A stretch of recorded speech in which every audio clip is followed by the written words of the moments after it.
Okay, so everyone. This morning blessed week. We are going to get into the discussion of the lesson, and we start at school, and so we participate.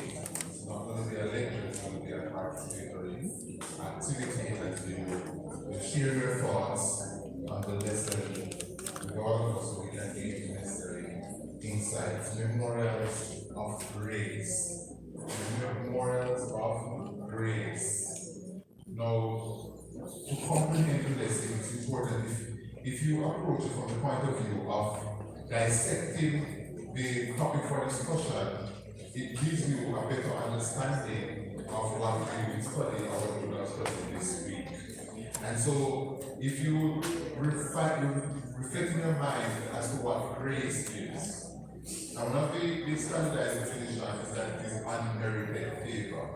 It is basically kindness, goodness, blessing that is bestowed upon you that you do not deserve. Alright? We all know what memorials are, and most times we think of memorials and think of them in terms of death. Right? And then something is put in place to remember that loved one who has passed. But if you broaden that definition now, and think about memorials can refer to any particular event or activity, something that is set up to remember a particular event, activity, or a person. Alright, so memorials are whatever you set up to remember a person, an activity, or an event. And so when you think about it, when you combine those two definitions, memorials of grace, it is something that is set up to bring our attention and to cause us to reflect on God's goodness and God's love and on His mercy towards us. Alright? And so the memory text says, and I want to read it together, please. Memory text 1, 2. Let's read with energy, man. Let's start again. After 2, 1, 2.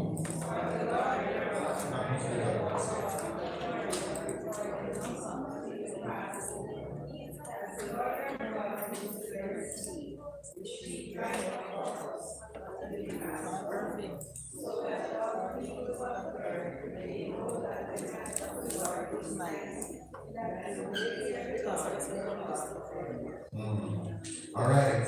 Now, the introductory story, I'm not going to get into the text right now because it comes out with the lesson. Right? The introductory story speaks of somebody who was a professor being stopped by a police officer. And long and short, as the police officer was giving him the police officer made a comparison to the ticket and one that he didn't pay to tuition. So the police officer basically put in a way that he could understand. You're not paying a fine. What you're paying is tuition because students pay tuition to you, the professor, so you can learn. So I'm going to have you now pay this fine, but don't call it a fine, but a tuition because out of this should be a learning experience for you. So you will never again forget. You will never again forget to bring your driver's license with you. And so that anchors or segues us into our lesson, crossing the Jordan. Now, I find it especially intriguing the correlation between the crossing of the Jordan and the crossing of the Red Sea. And here it was that this was what? A second generation activity. The first generation that left Egypt, they had experience at the Red Sea, and they would have taught this to their children over the years and reminded them that God brought us out of the Red Sea in a miraculous way by parting the waters. But here now, Joshua has taken over as leader, and it seemed to me that God wanted to demonstrate this special favor that He had on Joshua to the people. To say to them, indeed, I have chosen Joshua. And so we're going to cause this miraculous act to be replicated through Joshua, so you can now truly understand that He's led by the Holy Spirit. That's how I look at it, right? And He caused Joshua, so they reached the Jordan, and He gave Joshua instructions that he should, the word what? The priest should go with what? The Ark of the Covenant. and that they would know what? Step out into the water. And it says that when they stepped out into the water, here it was that the water parted just as it occurred at the Red Sea. And so the people were able to cross over, right? Now this crossing of the Jordan was a very symbolic act, because one of the things that it did to these people were there, these were second generation people, right? These were the children and some of the grandchildren of those who have left Egypt. And here it was now that they were able to see the very same act that they were told about. So it caused them to reinforce in their minds, where were they going, by the way? They were going where? Into what? Into the promised land. So this was a sign to them to say, just as I was with Moses, as I was with your forefathers, I am also with you. And this miraculous act that I have done here, I am sending you into the land to conquer it. And I'm giving you a sign to let you know that indeed I am with you. I don't know if you read it that way. Right? But God was sending them a strong message. He was sending them a strong message to say that as we go in, I'm going to be with you. Therefore, he was reaffirming their faith. Put it like that. He was reaffirming their faith to say, don't forget, I am still with you. And all that you will encounter in Canaan and in this land that I promised you, you are already overcomers. All you have to do is trust in me, because see, I am able to part the Red Sea, able to part the Jordan. What greater or miraculous act do you need for me to do? There's nothing that I cannot do for you. And so it was with great symbolism that this was done. Now, as I was reading the lesson, it points out that the Ark of the Covenant had some things in it. And as I read that, it resonated with me.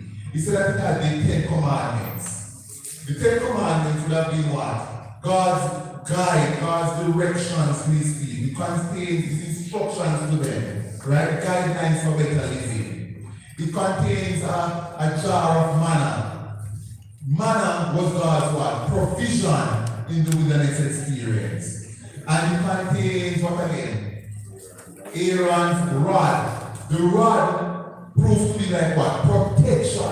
Was a symbol of what? Protection. So these symbolic elements that were in the ark indeed represented God's guidance, his protection, his provision, and the ark itself. Remember the ark and the angels, there was a flame that burned on top of the ark, God's presence. Right? So God was demonstrating to them within the ark and all of the embodies that He will guide the people, He will protect them, He will provide for them, and His presence is always with them.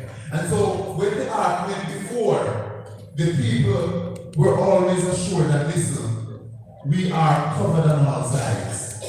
We are covered on all sides. Now, as I was reading the lesson for this week, I of course, before I even reached to Tuesday's lesson, I already projected it in my mind. I don't think that happened to anybody. But the moment I started reading, and I started reading about memorials of God's grace, I started relating the topic to present day, right? And I was thinking to myself, what do we have today that will be memorials for us? Because here it was when they crossed the Jordan, special instructions were given that when they were crossing, that they should do what? What did they do? They said, what did they use? They used stones. So right in the Jordan, they said that they picked up some huge stones, and they took some across, because that was symbolic to me, that they each tribe, they took some stones across, and then Moses set up one right where the men stood in the middle of the river with the ark, where the priests were standing. So here it was that they set up something that was long lasting. One thing that will basically last forever are rocks, stones.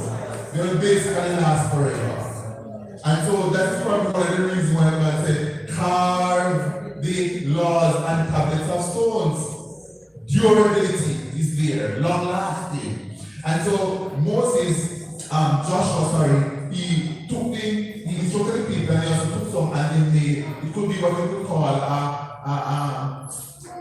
he said he made a memorial. I was using my word. A memorial. So he made something that when the people passed by years later, they would say, what is that, Joshua? What is that?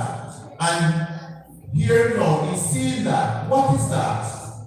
A teachable moment comes forth. It provides a teachable moment now to others to say, oh, what we're looking at is, and we relate the story of God's miraculous crossing of the Jordan. So memorials are very important. So when we look at the commands now, God said to his people, you know, these are important. These are my statutes and my laws, and you must seek to do them and to keep them. And if you keep them, then your life will be blessed, and you know, you won't have any problem. That the sickness and disease will come upon you. Your crops will not wither or fade, and you will have long and prosperous life. Keep my laws, keep my statutes. And he carved 10 moral laws on a tablet of stone, and it has been passed down to us today. And the commandment is still there for us to say, listen, if you keep these, you will live better lives in this world. And all that people are telling you that you need to do to live good lives, don't follow them. Follow what the Lord says in his words. Do according to his commands. And one especially so important that God said to him, this will be a memorial before you. I'm going to give you a memorial of my goodness, of my greatness, of my creativity, of my lordship. And I'm going to give you the Sabbath. So once every 7-day interval, you will pause to remember. You will pause to remember. And the Sabbath then is a memorial of creation.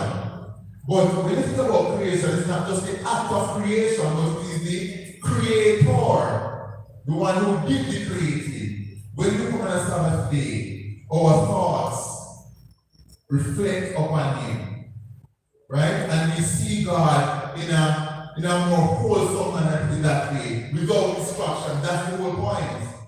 That on Sabbath, we are focused on God's goodness, his mercy, and his grace towards us. And we are therefore able to give him the adoration and the praise that he deserves in our life. I saw this verse. Why is it that in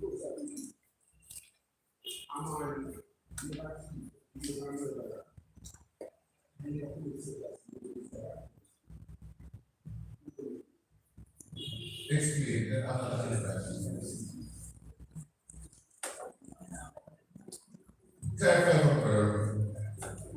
No, you say during the week, you know, coming burger and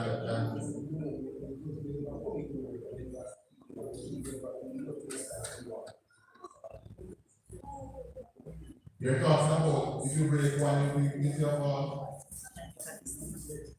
So yeah, as the therapist wasn't never getting it. Wasn't never getting it. You know why you therapist? Because as you know, that's and as we talk, you know, the Bible, God, Jesus was teaching the people to say that, listen, they are a set. It's a set. And if you destroy one, if you do away with one, you tamper with the whole set. It's no longer whole. You understand? So he's saying that it's not just Sabbath important, you know, all of them are important. Why is it that Adventists focus so much on the Sabbath? It's because it's the one that is creating the problems. That's why we have to keep teaching to people to say, no, it's not just about the other night, it's about the Sabbath too. So some people say, oh, it's on the Sabbath to talk about. No, you don't need to talk about what is already in place. Are we understanding? So if I'm going to be counseling my child, I'm not going to counsel my child about something that he or she is not guilty of. Not true. I'm going to be saying, you ought to be doing this. I notice that this thing is not happening with you and you need to do this. I'm not going to say, I'm counseling, I'm going to say, oh, you're doing a good job washing your clothes and you're not, no, I can't just take that as a place to say, you're doing a good job here and here, but you need to do this. So really, the emphasis will be on what is needed to be fixed. You understand? When I take my car to the mechanic, he doesn't look at that and say, oh, you have good tires, the interior nice, paint job crisp. He doesn't do that, not true. His job is to diagnose a problem and give a solution. So he tells me, oh, you need oil to be changed, you need this part, you need so and so, this is so much going to cost. And that's not telling you things that good about my car. You understand? So in this world, it's the same thing. We're like the mechanic, we're here to God has set us up as witnesses, as the mechanics, to fix certain things, to point out certain things. And so when we emphasize the Sabbath, it's just a means of saying to people that this is a memorial of creation. And God has set it up for us to remember once every 7-day cycle, we're to pause on this day from the usual activities of life to give adoration and praise to a creator God. Because if we don't do that in this world, we're ourselves running and the devil takes precedence in our lives. And he blinds us to the creator God. So we must remember the God that we serve. Alright? So remember, the memorials that were set up, the physical memorials that we saw in Joshua here with the stones, it was set up so that when people come and they see it, they remember. And when the question is asked, the people teach others who don't know. So the Sabbath is a similar thing where it has been set up as a memorial. And when people see it, we know how to teach them about it because that's what is lacking. Alright? I saw another answer. It's a part but I'll answer first. I really want to look at part of the leader. And oh God, so that the leadership is that and the people and the priests. So we realize that the Lord called Joshua after Moses was. And the Lord quite told Joshua that no, my servant Moses is dead, and they don't want to go far and Joshua. We realize that the Lord called Joshua to lead the children of Israel by Jordan. I want us to understand something here. The children of Israel did not go first. The body and the church did not go first. Joshua, the Lord allowed Joshua to give an command to the priest, the leader, the spiritual leader. And it was the spiritual leader who first placed his foot. Even before the foot was water. You know, after times I'm seeing us as God people really opposite. What am I saying? I can recall more than one time we have going on on mission. And the leaders are behind while the congregation is in front. And I always say that it should not be so. The leaders, God, are looking toward the leaders to lead from front with example. The message at all times come to the leaders to give to God's people. And so I really take a note here. I mentioned the Ark of the Covenant and the things that were in the Ark of the Covenant. And the rod, Aaron rod, that was in the Ark of the Covenant is also a symbol of leadership. Yes. Because the rod is the thing that God used to show to the world what even back on in Egypt before of the Almighty God who put the Israelites first. So we need to pay attention to the leadership, what is required of leaders for those that who are leading. And again, there are 12 tribes in Israel. Just like how within us as a body of church, there are different departments in the church. Joshua called for one person from every tribe of Israel. And every tribe represents that, every individual represents that tribe. And the whole of Israel together go forward. Brethren, as a church that we stand, those of us who are called by God as leaders, we should be going forward together in Jesus. And especially leaders, those of us who are leading, those who we are leading, should not be going as the leaders are nowhere to be found. The leaders should be leading and together the congregation together will be going tonight. Thank you, Brother Johnson. All right. Your point is well taken, Brother Johnson, but I need to say something in relation to that. In this day and age, the call that Jesus gave to the command he gave to the disciples, go ye therefore and teach all nations, baptizing them, it was not given to leaders. It was given to every faithful Christian. Everyone who comes into the fold is given that command. Yes. And therefore, if there is a deficiency in leadership is important, as you say, Elder Johnson, and the leaders must be setting the tone and setting the pace. But there are times, because we're in an imperfect situation, when it don't work like that. Right? And so as a person, as an individual who is living for Christ, I now have to fulfill my personal mandate that God has given me as an individual to go into all the world and teach. You understand? Baptizing, leading people to Christ.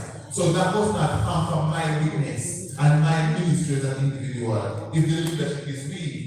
But the point is well taken. Alright? Because I don't want everybody to sit down and feel like, okay, most of them with leadership. The point is well taken that when you're called to leadership, leaders set the tone, leaders set the pace. Alright? And it is very, very important for leaders to rise up and carry out their calling. Sister? Yes. When we look at the leadership, the Lord knows that the congregation at times idolize one leader. Here this time the Lord is saying to this congregation and to Joshua, Moses, my servant, he said, he, God, was now investing before the congregation his servant Joshua. When Brother Johnson speak of the board, it was a congregation that undermined the leadership. While the Lord had to make himself known that any rod at board, that is the leader had chosen to lead spiritual Israel. So everything there's nothing that takes God by surprise. And when God said to Israel, Moses, my servant, he said, he's not interested, he's not saying to them, let Joshua will take your cross. And just as how he was with Moses, he promised that he would be with Joshua. He would establish Israel in the promise. And that's the most point. And it also, when I look at Moses and Joshua and the transition of leadership from one to the other, it speaks to of the importance of succession training and succession planning.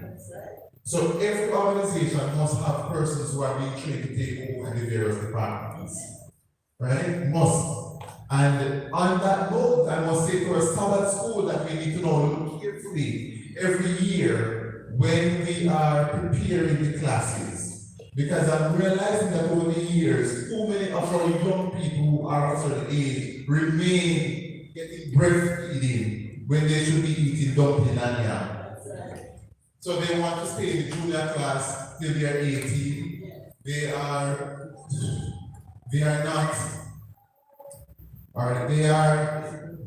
not transitioning at the appropriate time to be nurtured, right? And so looking at this church, I'm realizing that it's not that we don't have capable young people, but I don't see a young person who is willing to stand up and do a Bible class. You follow? I don't see a young person standing up to say, be a prayer warrior in the church. When you think of somebody to maybe lead prayer, you think of somebody way more mature.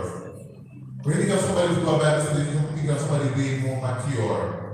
And so the training that should be taking place is not really taking place. But we need the young Joshuas and Calebs to be in place. Similarly with Elijah, which we're going to come up to, right?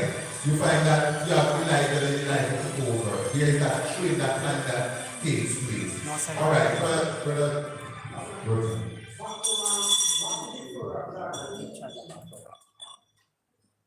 Right.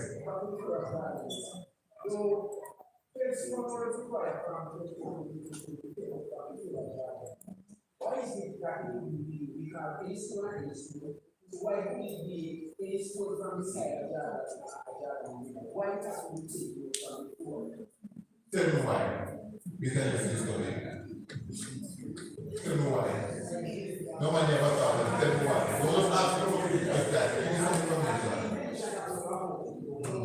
It's tied to stuff. Right? Because as those photos are something. And so we take from the floor of that weakness. It's not something that we can say why it's so not so we don't have. It's a first that's so like package from God and God. So it is a covenant to be just like God is now. And those keys are what transform us. God, what's going on? They put that was the crush. They still moving as they know. They don't damage this. They keep up more on this and they still moving and they know. So that's the same So the banks of Jordan were parted. The banks of Jordan were parted. Nothing significant happened on the banks of Jordan.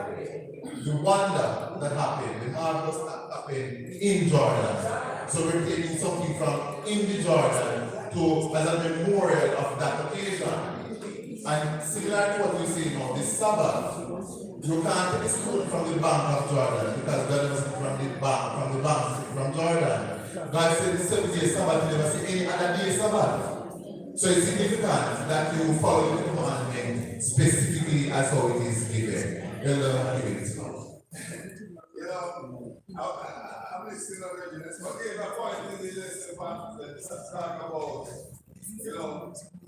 sanctifying yourself. Like, yeah, to get the first and, sanctified. You understand? They were about to cross Jordan quickly, but they couldn't just cross Jordan as so. You understand? So it's with us. We are also on a spiritual journey towards that spiritual promise. You understand? And they need to sanctify yourself. You understand? And they want to stay the ark of the covenant before them, representing the presence of God. I remember I was listening to something LG while we were speaking of prophecy with the story of redemption. And I was saying, man, look at that. They said Israel was becoming a reproach to their neighbors. You see, after the cross of the Red Sea, and the Lord had promised them to bring them to the promised land, and then they would have sent out fire, and then they would have spent 40 years in the wilderness. Then here, the other nation around them, they were looking at them like, the Lord, were not able to bring them into the promised land. So now that the Lord has called Joshua, and they would have go to cross the Jordan now. That would have taken off the course of Israel now.